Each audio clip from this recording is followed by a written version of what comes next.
Hello, welcome to Fire Sign. Welcome to Unicorn Princess Tarot. So, ito yung reading natin for Fire Sign. Aries, Leo, Sagittarius, take only what resonates. Sa mga gusto magpa-personal reading, Jing Tarot Reader, friend ko yun guys, open sa personal reading. Ako, yung aking Facebook page, Madam P, Madam Space P, pwede mo akong i-search. Diyan ka pwede mag-inquire ng personal reading. TikTok namin, Unipri, UNIPRI.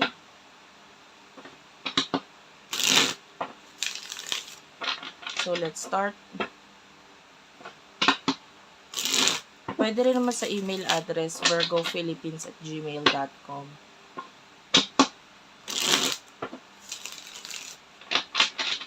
For fire signs. Pagpasensya mo ng mga dumi-dumi sa kamay ko, nagpintura kasi ako.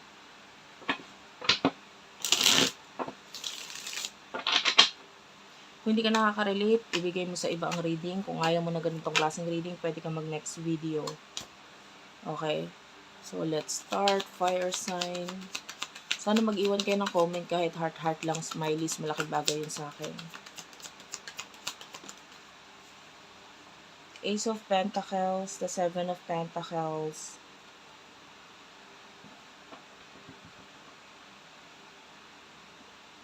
I can see an offer pagdating sa money, pero pwedeng mabagalan ka sa bagay na ito eh.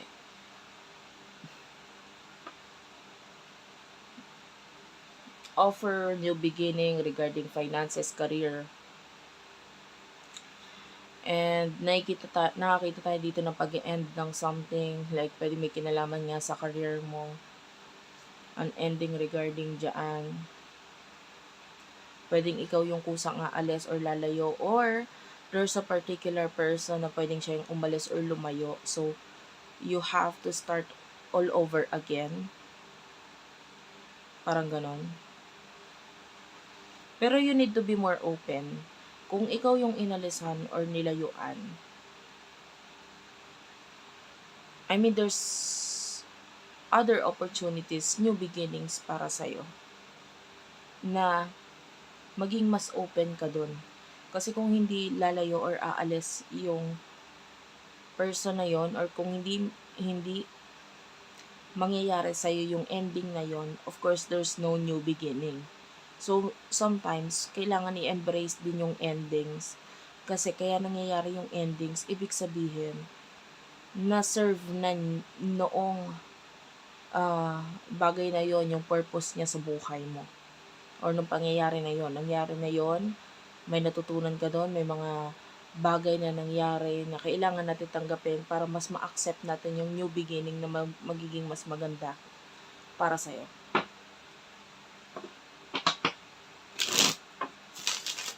Sino yung person na kakonect mo?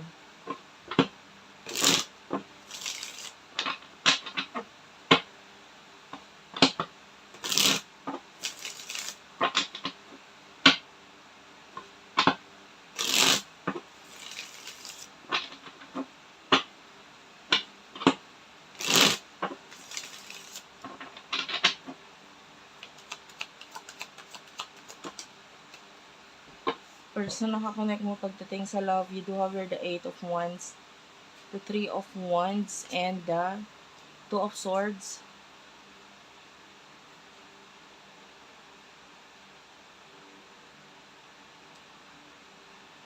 It could be a person na malayo sa'yo ngayon. I feel like itong person ito gusto niya tumawag or gusto niya makipag-communicate.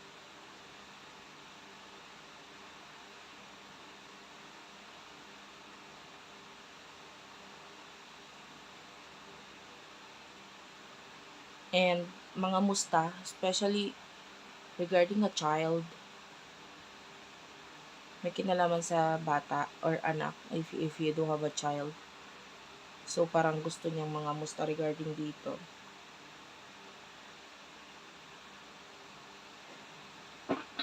Ano yung emotions?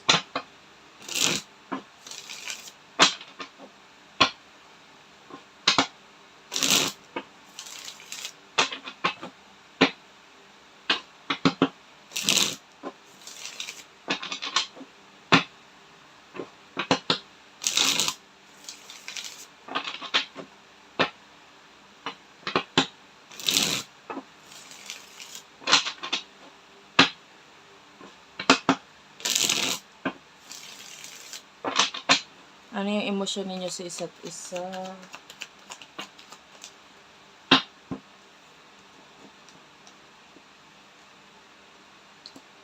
Four of Swords, King of Pentacles,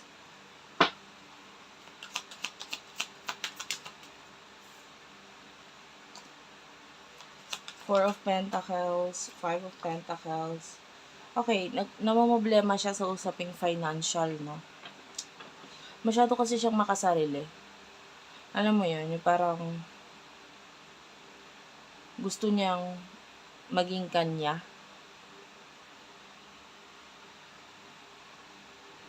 Maging kanya lahat. Or kung ano man yung kanya-kanya lang.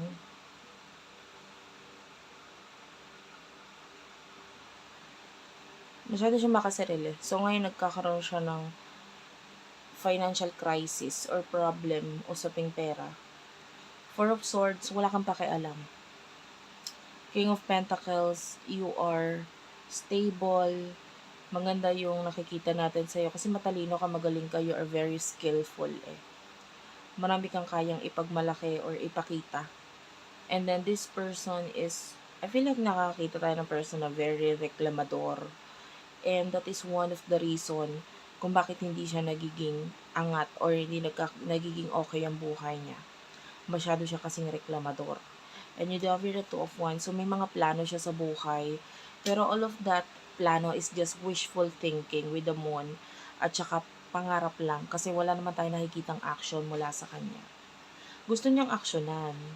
But, ayan, this person wants growth. Three of Pentacles. Pero hindi kasi siya marunong makinig. Yung iba hindi love-related to. What's in the near future for the both of you?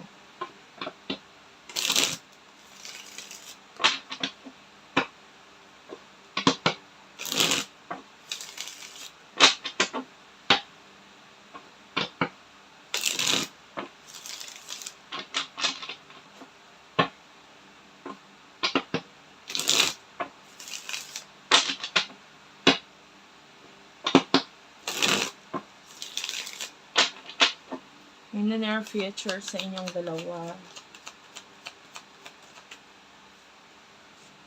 You do have here the Wheel of Fortune, the Knight of Cups,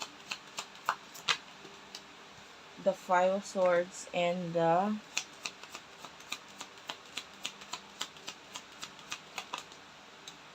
Judgment.